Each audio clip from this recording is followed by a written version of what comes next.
menjadi ujian kepada orang pelangai sebenarnya. Kita nak memilih parti yang memecah belahkan rakyat, menghuru-harakan rakyat dengan ideologi yang sangat tajam. Nasib baik sekarang ni kerajaan begitu kuat dalam isu 3R. Kita nampak di Pelangai, alhamdulillah bagus, berkesan amaran yang dikeluarkan oleh kerajaan, jangan menyentuh tentang 3R. Kita kurang kes berbanding di Simpang Jeram dan Selain Pelangai. Daripada isu 3R ni, saya tengok dekat apa ni Pelangai ni, dia main isu Datuk Najib juga. Betul. Itu sebab saya nak ambil kesempatan ni untuk jawab ni. Pertama sekali cerita tentang Datuk Seri Ismail Sabri jumpa dengan Datuk Seri Najib itu betul. Tetapi apa yang Salim Iskandar ataupun lebih dikenali sebagai Parpukari. Ini baru ni.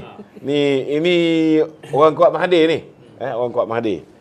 Lepas tu pun kita tengok dia belah Perikatan Nasional.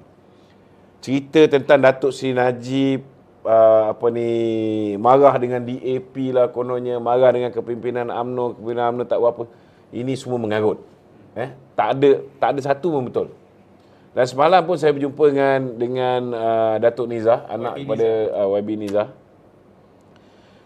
Beliau cerita dia baru jumpa bapak dia, tak ada cerita, tak ada sebut langsung benda-benda macam ini. Kalau adalah apa-apa pesanan daripada Datuk Najib, dah pasti anak-anak dia tentu tahu. Kita yang dekat dengan dia pun tentu tahu. Memang tak ada. Tidak ada. Dan kita nak beritahu usaha yang dilakukan oleh kepimpinan UMNO dalam usaha untuk memberikan keadilan untuk Datuk Seri Najib ni sentiasa berjalan. Sentiasa berjalan. Saya nak beritahu, janganlah kita kerana pilihan raya ni tiba-tiba kita jadi bengong sebentar.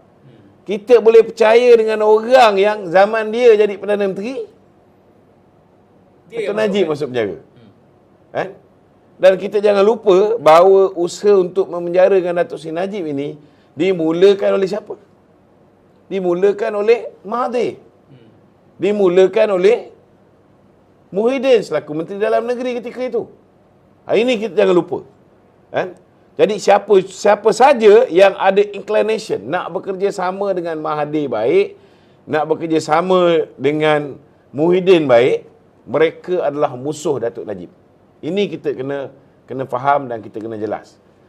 Kalau tak faham lagi, pergi buka TikTok video terkini daripada Datuk Nizar Najib. Dia ceritakan tentang keadaan bapak dia, dan jangan percaya dengan fitnah-fitnah macam ni. Setiap kali nak datang pilihan raya je, mesti nama Datuk Najib juga yang dijual.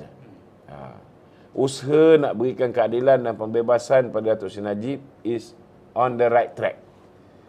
InsyaAllah. Sabar je lah. Sabar je lah.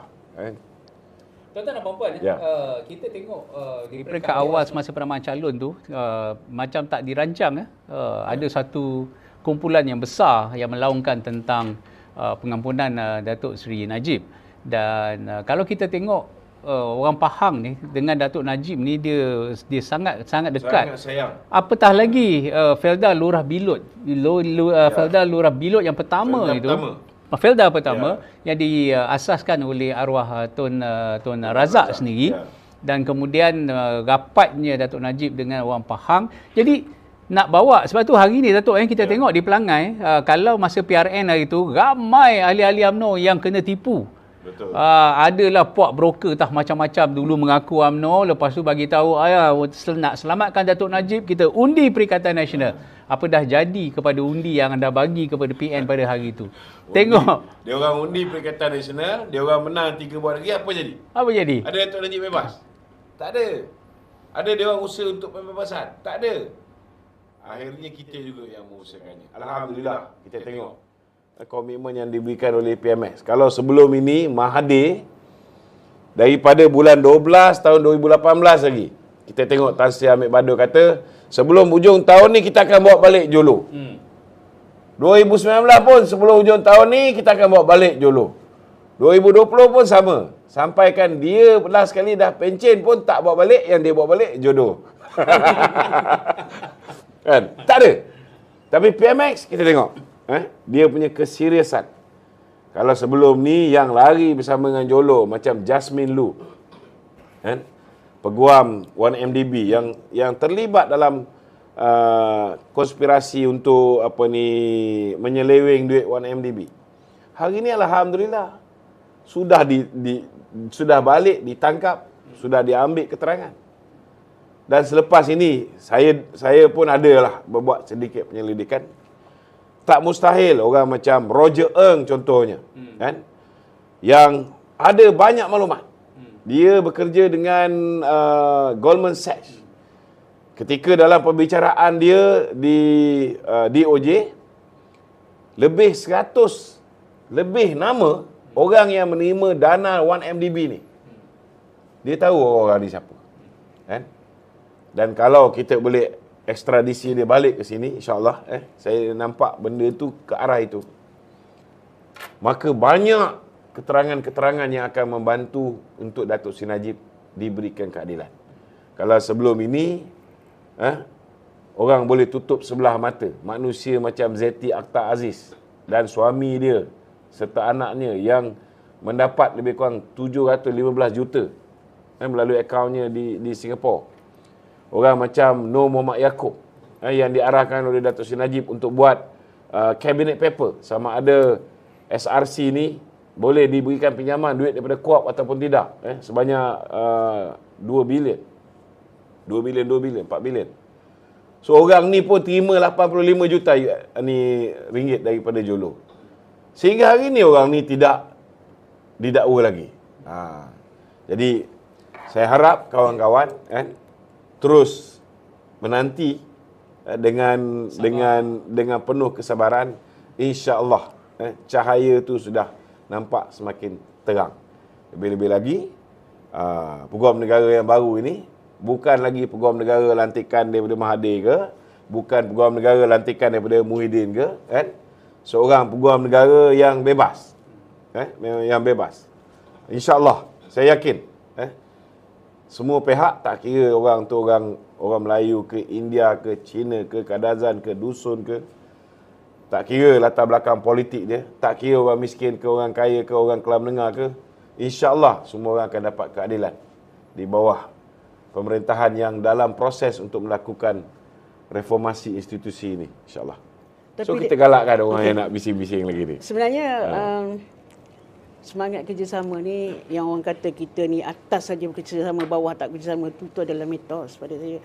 Sebab kami ni, Wanita Keadilan sendiri, bila ada program, contoh kita mulakan di baru ni di masa PRN, kita tidak ada masalah untuk membantu calon-calon lain macam calon yang bersama dengan kita, sama ada daripada BN, Amanah dan sebagainya, akan diikuti momentum itu, diikuti di Pulai Simpan Jeram. Dan hari ini di Pelangai kita mengatur gerak kerja yang lebih baik dan lebih kemas lagi bersama dengan pasukan BN wanita sendirilah, wanita untuk UMNO, dengan pelbagai-bagai program di peringkat akar umbi. Kita pergi door to door, rumah ke rumah dan sebagainya. Dan masa saya sendiri pun pertama kali saya berada di Lautan Biru, gelombang biru. Akak rasa kekok tak? Rasa canggung tak? Tak, mula-mula dalam tu.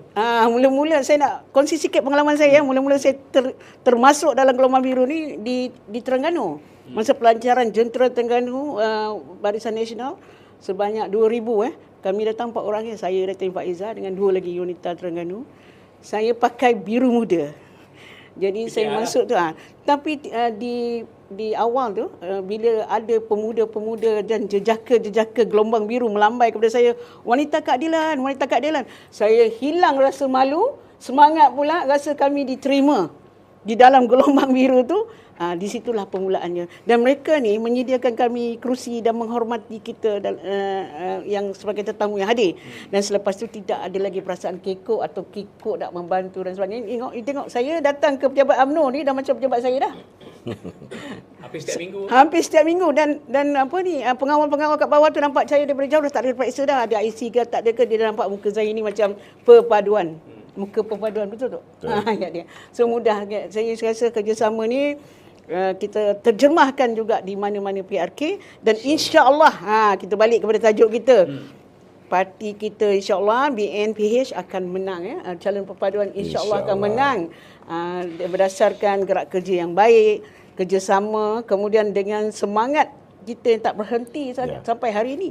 Masih berkempen, kawan-kawan saya masih ramai lagi berkampung di Pelangai ni dan membantu tanpa merungutlah kan. Dan mereka seronok sebenarnya. Sebenarnya macam kita UMNO ni macam kita jejak kasih kan.